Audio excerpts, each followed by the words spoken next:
Did you know this city is basically like a real-life Willy Wonka town? The chocolate store is one of the many places we'll hit up later. But first, you know I never miss breakfast. Brew and Brownie was recommended a lot for coffee and brownies, but they also seem to have a robust breakfast menu. We like to get one sweet and one savory dish. Pancakes with apple compote, brown butter pecan crumble, and mascarpone. The crumbles made the pancakes stand out, and it wasn't too sweet. Then the scrambled eggs with sausage. The eggs are so creamy that I'm probably gonna get wrecked later, but it's really good on their crispy sourdough. Sausage was a bit dry, but the flavor was good. I must have offended it because it tried to escape. I forgot to show the brownie with crunchy candy on top because we had to rush to our next reservation. The JORVIK Viking Center. I'll be honest, I wasn't interested in going here, but it was highly recommended across multiple sites, and I was like, how good could it be? You get seated on a ride. It's basically like one of those slow Disneyland rides, and it flows through an ancient Viking village that used to be here in York. Kinda creepy, smelled funny, but we enjoyed it.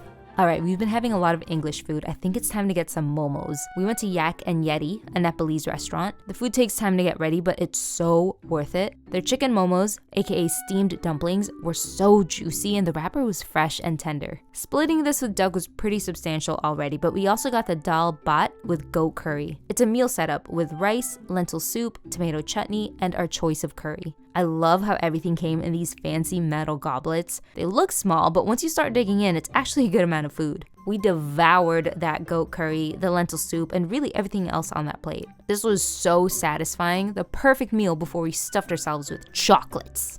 Another spot that apparently we could not miss was York's Chocolate Story. If you're a food and chocolate lover, like us, you gotta come here. They make it a whole production. I learned that 3 major confectionery families started in York, who created Terry's Chocolate Orange, Smarties, Kit Kats, and more. We ate so much chocolate on this tour, we didn't expect it, and very good quality chocolate too. The one thing that blew my mind was how delicious Kit Kats were here. They taste way better and milkier, and I feel like melt easier in my fingers. I bought 16 packs from Tesco before we left. Anyway, I could go on and on about York's Chocolate Story, but we gotta move along to dinner. Guess what we're having? English food. For our final night in York, we wanted to have a decent pub experience. We chose the Old White Swan to take down a couple of meat pies. One was an award-winning steak and ale pie, and the other was a rabbit pie, like Bugs Bunny. The steak and ale had deeper, heftier flavors and came with an actual pie crust, which I prefer. It was so crumbly and delicious. The rabbit pie had lighter meat and sauce and had a mashed potato topping. I typically don't like potato toppings, but this one had really good flavor and crisp edges that I kept picking at.